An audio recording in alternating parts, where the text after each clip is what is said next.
नमस्ते बच्चों। आज हम एक बहुत ही मजेदार और जरूरी बात सीखने वाले हैं। पता है क्या?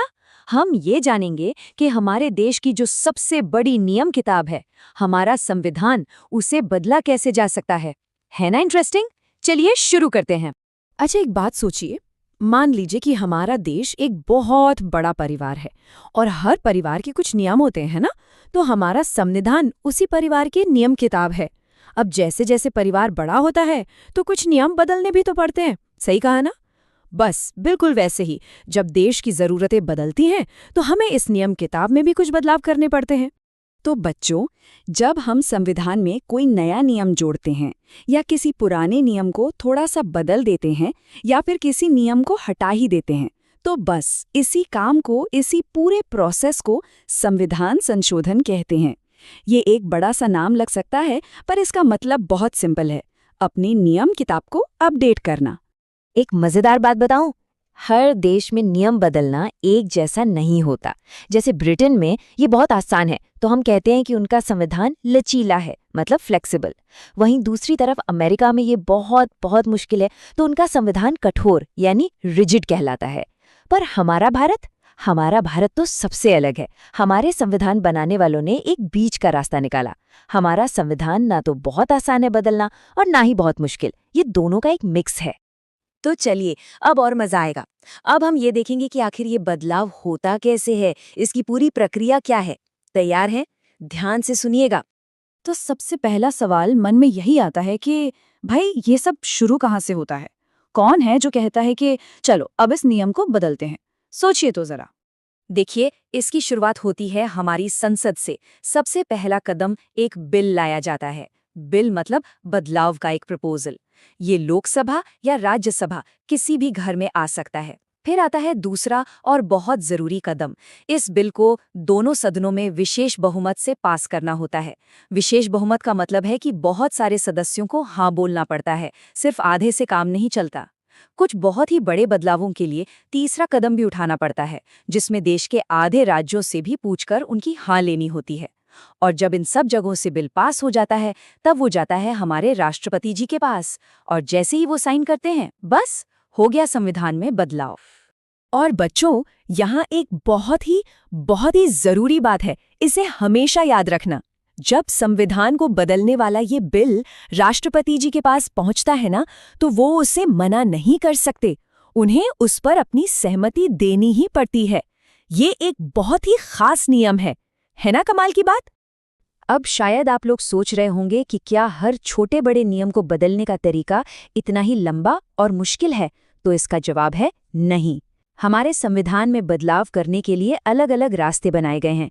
चलिए देखते हैं कि ये कौन कौन से रास्ते हैं। तो कुल कितने रास्ते हैं? कुल 3 रास्ते हैं। जी हाँ, हमारे संविधान में संशोधन करने के 3 अलग-अलग तरीके हैं।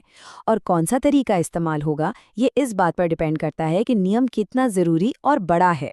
चलिए, इस टेबल को ध्यान से देखते हैं। पहला तरीका है साधारण बहुमत। यह सबसे आसान है। इसमें बस आधे से ज्यादा सदस्यों की हाँ चाहिए होती है, जैसे कि कोई नया राज्य बनाना हो। फिर आता है दूसरा तरीका, विशेष बहुमत। इसके बारे में हमने अभी बात की थी। यह ज्यादा जरूरी चीजों के लिए होता है, जैसे हमारे मौलिक अधिकारों में अगर कोई बदलाव करना हो। और फिर है तीसरा और सबसे मजबूत तरीका, विशेष बहुमत के साथ आधे राज्यों की सहमति। ये उन नियमों के लिए है जो पूरे देश के स्ट्रक्चर पर असर डालते हैं, जैसे कि राष्ट्रपति का चुनाव कैसे होगा। देखिए, हर चीज की कुछ अच्छी बातें होती हैं और कुछ कमजोर बातें भी।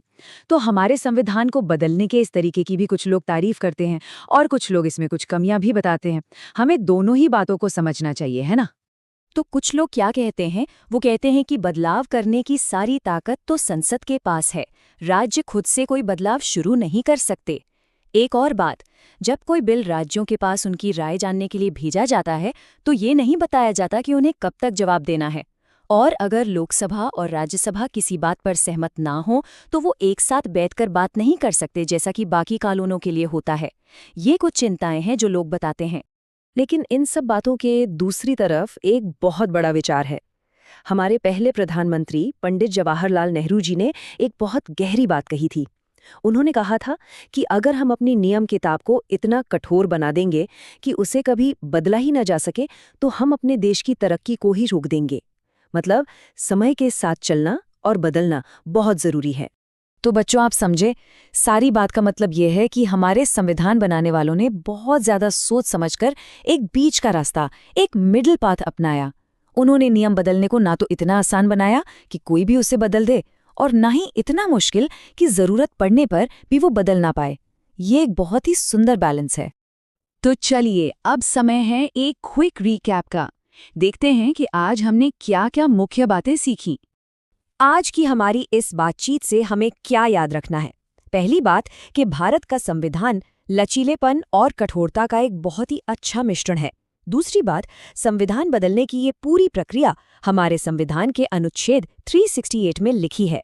तीसरी, हमने सीखा कि ये बदलाव 3 अलग-अलग तरीकों से हो सकते हैं। और सबसे जरूरी बात यह है कि ये पूरी प्रक्रिया हमारे देश को समय के साथ आगे बढ़ने में और बेहतर बनने में मदद करती है। अच्छा, अब जाते जाते आपके लिए एक सवाल छोड़कर जा रहा हूं।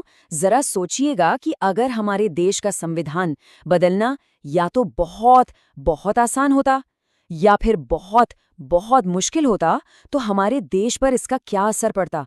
इस पर जरूर सोचना। अगली बार फिर मिलेंगे एक नए और मजेदार टॉपिक के साथ। तब तक के लिए नमस्ते।